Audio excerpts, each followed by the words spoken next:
Hello नमस्कार दोस्तों। मैं उम्मीद करता हूँ आप लोग सब सही होंगे और जीएस की श्रृंखला को आगे बढ़ाते हुए आज मैं उत्तराखंड का एक छोटा सा टॉपिक लेके लाया हूँ और कोशिश करूंगा कि कम से कम समय में इसको समाप्त करूँ, क्योंकि ज्यादा टाइम मैं लूंगा नहीं और आपका समय भी बहुमूल्य या अमूल्य है। ओके, तो उत्तराखंड के व्यक्तित्व की हम बात करेंगे जिनका नाम है इंद्रमणि बडोनी। क्या? इंद्रमणि बडोनी जी। तो देखिए, ध्यान देना, जो हमारा यूकेएसएससी जो पैटर्न पेपरों का बना रहा है वो समथिंग क्वेश्चन क्या पूछता है कि इनके पिताजी का नाम क्या है, इनकी माता जी का नाम क्या है, इनकी जन्म कब हुआ था, इनकी मृत्यु कब हुई थी और इन्हें मेन विशेष कार्य क्या किए। जब तक एक पैरामीटर हमारे दिमाग में सेट नहीं रहेगा तब तक हम उसको ढंग से कवर नहीं कर पाएंगे। और कोशिश कीजिएगा कि मेरा लेक्चर सुनते सुनते अपने दिमाग में ये चीजों को बैठा दीजिए, ठीक है। ओके, देखिए, सबसे पहले जन्म आएगा। जन्म इनका हुआ था 24 दिसंबर सन 1925 को। कब हुआ था? 24 दिसंबर सन 1925 को इनका जन्म हुआ था। मृत्यु हुई थी 18 अगस्त 1999 को। इतना ध्यान देना, इंद्रमणि बडोनी जी जो उत्तराखंड के महान व्यक्तित्व थे, इनका जन्म हुआ था 24 दिसंबर 1925 को और इनकी मृत्यु हुई थी कब? इनकी मृत्यु हुई थी 18 अगस्त 1999 को। एक्चुअल में इनका जन्म जो हुआ था टिहरी में हुआ था। टिहरी का एक ब्लॉक पड़ता है जिसको नाम है जखुली ब्लॉक और गांव अखोड़ी ग्राम। कहीं भी क्वेश्चन आ सकता है, महान लोग थे, पूछा जा सकता है। जखुली ब्लॉक, अखोड़ी गांव, टिहरी। मरण हुआ था ऋषिकेश में। ऋषिकेश में एक आश्रम है जिसका नाम है विट्ठल आश्रम। क्या पता आने वाले पेपरों में पूछा जाए विट्ठल आश्रम कहाँ है, तो दैट टाइम आपके पास आंसर होना चाहिए क्या? विट्ठल आश्रम ऋषिकेश में, जहां इंद्रमणि बडोनी जी का मृत्यु हुई थी। ओके, ध्यान देना, इनके पापा जी का नाम या पिताजी का नाम सुरेशानंद बडोनी था। माता जी कुलदी देवी थी और इनके जो पत्नी थी सुरजी देवी थी। बस इतने में काम बन जाता है। माता का नाम पूछेगा तो कुलदी देवी, पिता का नाम सुरेशानंद जी और पत्नी का नाम सुरजी देवी था। क्लियर?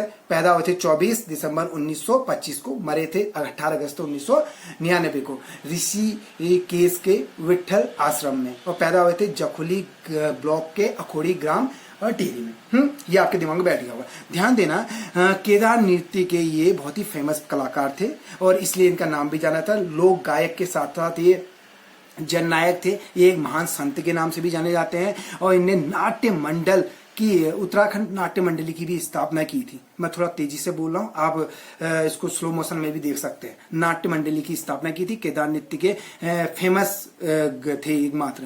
इसका विवरण हम 1956 और 57 के परिवेक्ष में, कहीं किताबों में मैंने 1957 भी पढ़ा है और किसी बुक में 1956 भी पढ़ा है। तो देखिए, गणतंत्र की बात थी, जनवरी का महीना था और दिल्ली का प्रे ग्राउंड था, दिल्ली का राजपथ, वहां झांकी चल रही थी केदार नृत्य की। और इतने उस समय हमारे देश के जो प्रधानमंत्री थे पंडित जवाहरलाल नेहरू जी थे, वो इनके नृत्य से इतने ज्यादा प्रभावित हुए कि वो इन नृत्य को देख के वहीं पे झूम उठे। एक अच्छी बात है, सन 1953 का एक दशक था। गांधी जी की शिष्या थी जिसका नाम था सल्ला बहन। वो यहाँ आई थी अखोड़ी गांव में और यहाँ आने पर इनको एक पढ़ा लिखा लड़का चाहिए था या बंदा चाहिए था। तो एक मात्र हमारे जो ग्रेजुएट थे यहाँ इंद्रमणि बडोनी थी उस समय यहाँ थे, तो उनसे मुलाकात की, फिर आगे की चर्चा इन्हें जारी रखी। आपके दिमाग में क्वेश्चन बैठ होंगे, मैं उम्मीद करता हूं। चलिए हम आगे को बढ़ाएंगे। यूकेडी की स्थापना इन्होंने की थी 1979 के दशक में और इनके प्रथम अध्यक्ष जो थे डीडी पंत जी थे। 1980 के दशक में पर्वतीय विकास निगम के उपाध्यक्ष भी रहे थे, जो बहुत बड़ी बात है। और उत्तराखंड के ये पहले ऐसे व्यक्ति थे जिनने उत्तराखंड को पृथक करने के लिए मांग उठाई थी। एक्चुअल में इनका मैं धारणा दूंगा तो 2 अगस्त सन 1994 की वो डेट थी जब ये पृथक भारत को, मतलब उत्तराखंड को पृथक राज्य बनाने के लिए धरने पे या भूख हड़ताल पे बैठ गए थे। ओके, और महान बंदे थे। इसका आकलन हम सीधे तौर पे कह सकते हैं, जब बीबीसी एक रिपोर्ट थी, बीबीसी एक न्यूज चैनल, उसकी रिपोर्ट थी, उसके अनुसार कह रखा था कि अगर आपको जीते जागते गांधी के दर्शन करने हैं तो आप पावन धरती उत्तराखंड चले जाइए। वहां अभी भी अपने आंदोलन को अग्रशील बढ़ाते हुए, विराट आंदोलन को बढ़ाते हुए एक नेता अभी भी घूम रहा है जिसका नाम इंद्रमणि बडोनी जी है। और इसके तहत भारत का, उत्तराखंड का गांधी नाम से ही जाने जाते हैं, पहाड़ का गांधी भी जाने जाते हैं। और इसका विवरण मिलता है वॉशिंगटन पोस्ट में। वॉशिंगटन पोस्ट में साफ तौर पे ये विवरण दिया गया है कि उत्तराखंड का गांधी कौन था? इंद्रमणि बडोनी था। मैं दोबारा बोल रहा हूँ, मैं बहुत तेजी से बोल रहा हूँ, मैं मानता हूँ, बट आप इसको थोड़ा क्या कहते, चैनल में थोड़ा क्लियर करके स्लो मोशन में देखेंगे तो आपको क्लियर हो जाएगा, टाइम की बचत रहेगी ना।